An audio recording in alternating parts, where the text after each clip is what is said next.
नमस्कार ट्रेडर्स। आज तो दलाल स्ट्रीट पर जिसे कहते हैं ना ब्लड बाथ, वो देखने को मिला है। लेकिन देखिए, ऐसे माहौल में घबराना नहीं है बल्कि प्लान बनाना है। तो 19 फरवरी 2026 की इस जबरदस्त गिरावट के बाद चलिए मिलकर कल यानी फ्राइडे के लिए एक solid data driven trading plan बनाते हैं। सेंसेक्स में 1236 पॉइंट्स की गिरावट। सोचिए, इतना बड़ा आंकड़ा। ये नंबर आज मार्केट में जो कुछ हुआ उसकी पूरी कहानी खुद ब खुद कह रहा है। हर पोर्टफोलियो ने इसे महसूस किया होगा।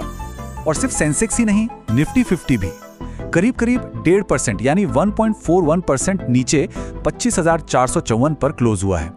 लेकिन असली चिंता की बात क्या है पता है? वो ये है कि इसने 25,500 का जो एक बड़ा साइकोलॉजिकल और टेक्निकल सपोर्ट था उसे तोड़ दिया है।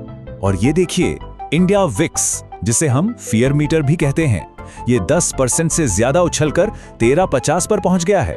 मतलब साफ है, मार्केट में घबराहट, डर तेजी से बढ़ रहा है।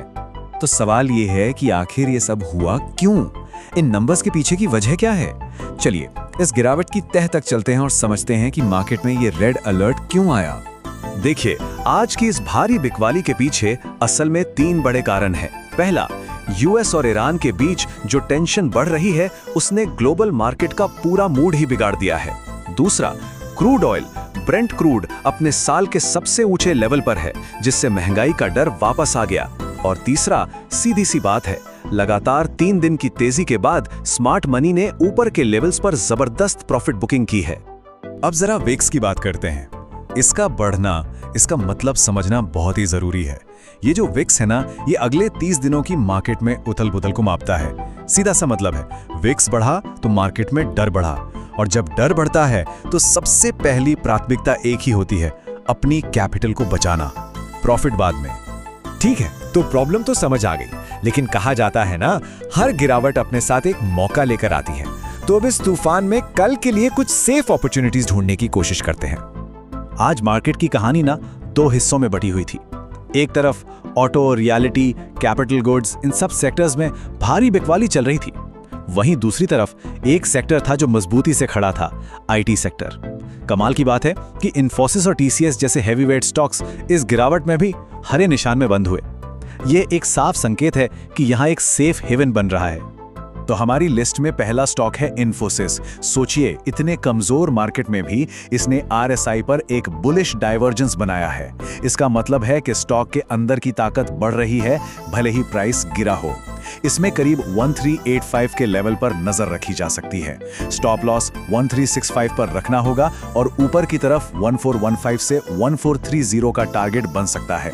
हमारा दूसरा स्टॉक पिक है टाटा स्टील। इस स्टॉक में आज एक बहुत दिलचस्प बात हुई। इसने बहुत भारी वॉल्यूम के साथ अपने इंपॉर्टेंट सपोर्ट लेवल को डिफेंड किया। ये दिखाता है कि निचले लेवल्स पर खरीदार एक्टिव हो रहे हैं। 209 से 210 की रेंज में एंट्री बनती है, 204 के स्टॉप लॉस के साथ और 218 से 222 के टारगेट के लिए। अगला स्टॉक है सोना BLW। इसने डेली चार्ट पर एक बहुत ही powerful bullish pin bar candle बनाई है। इसका सीधा मतलब है कि सेलर्स ने नीचे ले जाने की कोशिश की, लेकिन बायर्स ने पूरी तरह से रिजेक्ट कर दिया। ये एक तेजी का संकेत है। एंट्री करीब 535 पर, स्टॉप लॉस 505 का और टारगेट 580 का रखा जा सकता है। चौथा स्टॉक है पावर फाइनेंस कॉर्पोरेशन यानी PFC। इस स्टॉक ने मार्केट की जबरदस्त गिरावट के बीच भी अपने 200 डे मूविंग एवरेज को होल्ड किया है। ये इसकी स्ट्रक्चरल स्ट्रेंथ को दिखाता है। इसमें 422 के आसपास एंट्री, 399 का एक स्ट्रिक्ट स्टॉप लॉस और ऊपर 450 से 455 तक का टारगेट हो सकता है। और हमारी लिस्ट का 5वां स्टॉक है चॉइस इंटरनेशनल। ये आज का एक हिडन जेम है। जिस मार्केट में सब कुछ गिर रहा था, ये स्टॉक करीब 5% ऊपर गया। ये क्लियर आउट परफॉर्मेंस है। 795 से 800 की रेंज में एंट्री, 765 का स्टॉप लॉस और 840 से 850 तक के टारगेट्स देखने को मिल सकते हैं। चलिए अब स्टॉक से हटकर सीधा इंडेक्स पर आते हैं, यानी निफ्टी। कल के सेशन के लिए एक क्लियर टैक्टिकल गेम प्लान क्या होना चाहिए, उस पर बात करते हैं। अगर आज का चार्ट देखें तो एक बहुत मजबूत बियरिश मारूबोजू कैंडल बनी है, जो साफ साफ बता रही है कि कंट्रोल अब बियर्स के हाथ में है। नीचे की तरफ इमीडिएट सपोर्ट 25,200 से 25,250 के जोन में है, जबकि ऊपर 25,600 का लेवल अब एक बड़ी दीवार बन गया है। ओपन इंटरेस्ट का डेटा भी यही कहानी कह रहा है। 25,500 पर जबरदस्त कॉल राइटिंग हुई है, जो मंदी के मूड को कंफर्म करती है। तो कल के लिए हमारे पास 3 सिंपल सिनारियोज हैं। पहला, बुलिश ट्रेड, यानी कॉल साइड का ट्रेड तभी लेना है जब निफ्टी 25,550 के ऊपर मजबूती से टिक जाए। दूसरा, बेरिश ट्रेड, यानी पुट साइड का ट्रेड तब लेना है जब निफ्टी 25,400 के नीचे टूट जाए।